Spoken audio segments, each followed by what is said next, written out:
నా గురించి full details కనుక్కున్నారు. ఫుల్ డీటెయిల్స్ కనుక్కొని ఆయన ప్రొసీడ్ అవ్వడం జరిగింది. చాలా డామినేషన్ చేసేవాళ్ళు. చాలా డామినేటెడ్‌గా ఉండేవాళ్ళనమాట. ప్రతి విషయంలోనూ చిరాకు పడ్డం. ఇలా ఎందుకండి ఈ టైప్ ఆఫ్ రిలేషన్‌షిప్ ఈ టైప్ ఆఫ్ ఫోర్స్డ్ రిలేషన్‌షిప్‌లో నేనెందుకుండాలి అని చెప్పేసి నేనడిగినప్పుడు, నాకు నువ్వు ఇలాగే కావాలి, నాకు నువ్వు ఇలాగే ఉండాలి అని చెప్పేసి బెదిరింపులు, గట్టి గట్టిగా మాట్లాడ్డాలు, పొగరు చూపిచ్చడాలు ఏమన్నా అంటే ఆఫీస్‌లో ఒక ఎంక్వైరీ వేస్తాను అనేసి అంటారనమాట.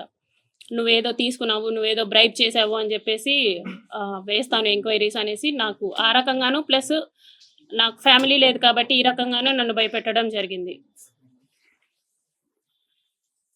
So, for the first time నేను ఆగస్ట్ ఎండింగ్‌లో నా ప్రెగ్నెన్సీ పాజిటివ్ అయింది. ఈ విషయం నేను అతనికి చెప్పాననమాట. నాకిలా ప్రెగ్నెన్సీ పాజిటివ్ వచ్చింది. ఏం చేయమంటారు అనేసి అన్నాను. నువ్వు తీయించేసుకో, ఇమ్మీడియేట్‌గా తీయించేసుకో, నేను మాట్లాడతాను. నాకు తెలిసిన డాక్టర్ ఉన్నారు. తిరుపతి కాలేజ్‌లో నాకు తెలిసిన గైనిక్ ఉంది. ఆమెను అడుగుతాను. ఆమె నాకు టాబ్లెట్స్ పంపిస్తది. నేను నీకిస్తాను. సో దట్ నువ్వు తీయించేసుకో అనేసి అన్నారనమాట. లేదండి నేను తీయించుకోను, నేను ఉంచుకుంటాను అనేసి చెప్పాను. అంటే ఎందుకు ఉంచుకుంటావో అవసరం లేదు. నువ్వు తీయించేసుకో అని చెప్పేసి అన్నారు. ఫస్ట్‌లో స్టార్టింగ్‌లో కామ్‌గానే అన్నారు. లేదండి నేనైతే తీయించుకోను. చేశారు గదా!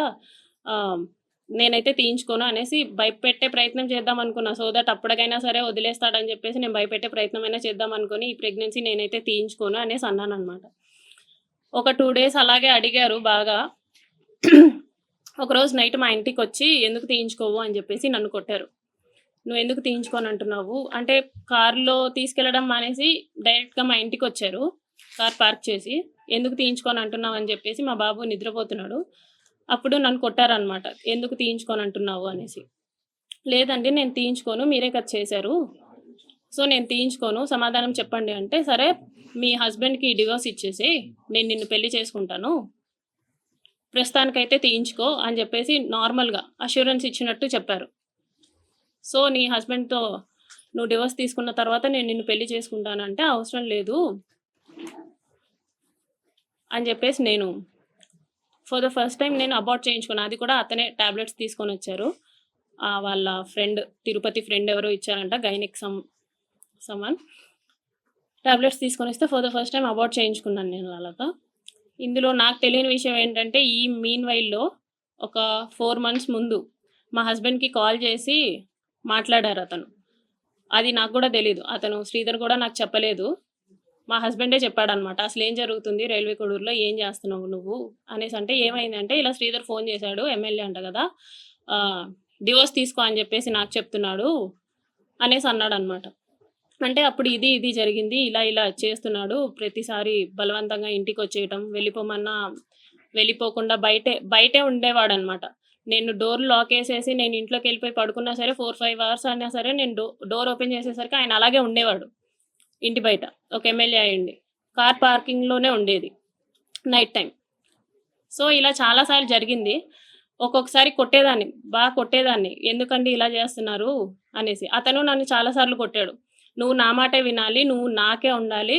నేనైతే పక్కకు పోను. నిన్ను పక్కకు పోనివ్వను. ఏదైనా ఉంటే నీకు ఆఫీస్ పరంగాను, ఇంటి పరంగాను ప్రాబ్లమ్ అయితది అని జెప్పేసి ఈ టైప్ ఆఫ్ బెదిరింపులు నాకు ఇచ్చేవాడనమాట. ఏమన్నా అంటే నీకు 3 ఇయర్స్ బాబున్నాడు కదా! నీకు 3 ఇయర్స్ బాబున్నాడు కదా! చూసుకో అనేసి ఈ టైప్ ఆఫ్ మాటలు మాట్లాడేవాడనమాట. మా హస్బెండ్‌కి ఆ విషయం తెలిసి మా హస్బెండ్ వాళ్ళ ఇంట్లో అంతా చెప్పారు. మా తమ్ముడికి గూడా తెలిసింది. అందరూ ఏంటి అని జెప్పేసి నన్నడిగారు. ఇది జరిగిందని చెప్పాననమాట. చెప్పేసరికి ఇదంతా మాకెందుకు చెప్పలేదు అంటే అతను బెదిరిస్తూ వచ్చాడండి ప్రతిసారి. నేను మీకు చెప్దాం అనుకున్నాను. మళ్ళీ మీరడిగితే నన్నేం చేస్తాడో బాబు నేను మాత్రమే ఉంటాము. మీరెవరు లేరు నా దగ్గర. అందుకే నేను చెప్పలేకపోయాను. అతనికి నేను ట్రై చేశాను. అతన్ని విడిపిచ్చేసుకోవాలని చెప్పేసి అన్నిట్లో బ్లాక్ చేసినా సరే ఆయన ఏదో ఒక వే వెతుక్కుంటున్నాడు. ఒకసారి ఆఫీస్‌కొచ్చాడు. వాళ్ళతో పాటు కలిసి. ఒకసారి ఆఫీస్‌కొచ్చాడనమాట. ఆఫీస్‌కొచ్చి నార్మల్‌గా కూర్చొని అక్కడి నుంచే నాకు మెసేజ్‌లు చేస్తున్నాడు. అక్కడి నుంచే నాకు నార్మల్ అంటే వాట్సాప్‌లో బ్లాక్ చేశాను. ఇన్‌స్టా, ఫేస్‌బుక్ అవన్నీ బ్లాక్ చేస్తే నార్మల్ మెసేజ్ చేశాడనమాట. నీట్‌గా, కామ్‌గా బ్లాక్ నుంచి తీస్తే బావుంటది. లేకపోతే బాగోదు అనేసి ఇక్కడ నేను ఎదురుగ్గా ఉన్నాను. అక్కడి నుంచి నాకు మెసేజ్‌లు చేశాడనమాట. సో, ఈ టైప్ ఆఫ్ భయాలు నాకున్నాయి. నాకైతే ఎవరు లేరు చెప్పుకోడానికి. ఒకవేళ చెప్పుకున్నా సరే నా వెనక వచ్చి అడిగేవాళ్ళు లేరు. సో, కాబట్టి నేను చెప్పలేదు అనేసి నేను చెప్పాననమాట. ఆళ్ళదంతా విని నీ ఇష్టం వచ్చింది చేసుకో. అయిందంతా అయింది. తీయాల్సిన పరువంతా తీసావని జెప్పేసి మా వాళ్ళంతా దూరంగా ఉన్నారు. అంటే ఎవరి పనుల్లో వాళ్ళున్నారు. నన్నెవరు పట్టించుకోలేదు. మా హస్బెండ్ వచ్చేసి మా బాబుని తీసుకెళ్ళిపోయాడనమాట. వీడు నీ దగ్గరైతే సేఫ్ గాదు అని జెప్పేసి. రీసెంట్‌గా అలా జనవరి 7థ్ 2026 రీసెంట్‌గానే ఒక 20 డేస్ బ్యాక్ ఆళ్ళందరూ ఎవ్వరు మాట్లాడడం మానేసిన తర్వాత మా హస్బెండ్ వాళ్ళ అక్కకి గూడా 11:30 ఆ టైంకి కాల్ చేసి, "మీ ఎవ్వరు ఆమెకి ఫోను చేయకూడదు. మీ ఎవ్వరు ఆమెతో మాట్లాడకండి" అంటే ఆవిడ నాతో మాట్లాడడం మానేసింది. ఆవిడ తిరుపతిలోనే ఉంటారు. రైల్వే కోడ్ నుంచి 30 కిలోమీటర్స్ దూరం. ఆవిడ మాట్లాడడం మానేసింది.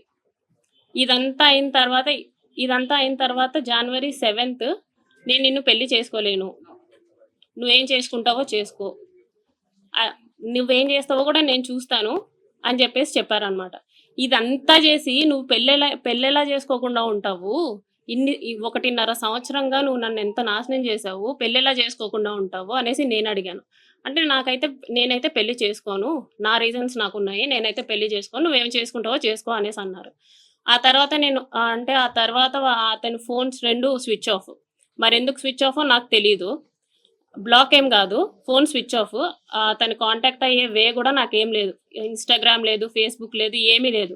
అయన్నీ బ్లాక్ చేశారో మరి తీసేశారో నాకు తెలీదు. సో, డైరెక్ట్‌గా ఎళ్ళా వాళ్ళ ఊరికి. మా ఊరు నుంచి 12 కిలోమీటర్స్ దూరం ముక్కవారిపల్లికి. సార్‌తో మాట్లాడడానికి వెళ్ళాననమాట. అంటే ఇతన్ని ఎమ్మెల్యేగా నిలబెట్టిన అతను ముక్క రూపానంద్ రెడ్డి అనేసి ఉన్నారు. ఆయన్ని కలవడానికెళ్ళాను. ఇతన్ని కలిసి ఏంటి అనేసి అడగడానికి వెళ్ళాను. వాళ్ళెవ్వరూ నాతో మాట్లాడడానికి రెడీగా లేరు. ఈవెన్ వాళ్ళందరికీ ఎప్పటినుంచో ఈ విషయం తెలుసు. నేనే 1.5 ఇయర్ నుంచి కన్వే చేస్తున్నా. ఏంటని వాళ్ళ పేరెంట్స్‌కి గానీ, ముక్క రూపానంద్ రెడ్డికి గానీ, వాళ్ళ వైఫ్‌కి గానీ అందరికీ నేను చెప్పుకుంటూ వస్తున్నాను. పోలీస్ కంప్లెయింట్ ఫస్టే ఇవ్వచ్చు. కాకపోతే ఇప్పటికి నా కంప్లెయింట్ తీసుకోలేదు ఎస్పీ ఆఫీస్‌లో తిరుపతిలో. ఇంత జరిగిన తర్వాత గూడా నేను ఎస్పీ ఆఫీస్‌కెళ్తే అక్కడ ముందే ఇన్ఫర్మేషన్ ఉందంట. ఈ అమ్మాయి కంప్లెయింట్ తీసుకోకండి అనేసి.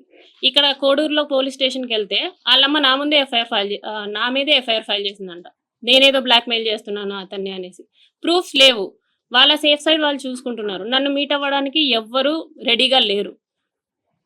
ఎన్నో సార్లు ఎళ్ళా. మా మావయ్య గూడా వచ్చారు. మా మావయ్య భాస్కరు. ఆయన గూడా వచ్చారు. ఆయనతో పాటు ఎళ్ళాననమాట. వాళ్ళు పెద్దోళ్ళొచ్చినా గూడా మా తరపునోళ్ళు ఎవరొచ్చినా గూడా వాళ్ళు మాట్లాడడానికి రెడీగా కూడా లేరు. వాళ్ళ అమ్మా, నాన్న గానీ, ఫోన్ కాల్స్ గానీ, ఏదైనా గానీ మాట్లాడడానికి రెడీగా లేరు. నేను చాలా ప్రయత్నించిన తర్వాతే ఇప్పుడు మీ అందరి ముందుకొచ్చా.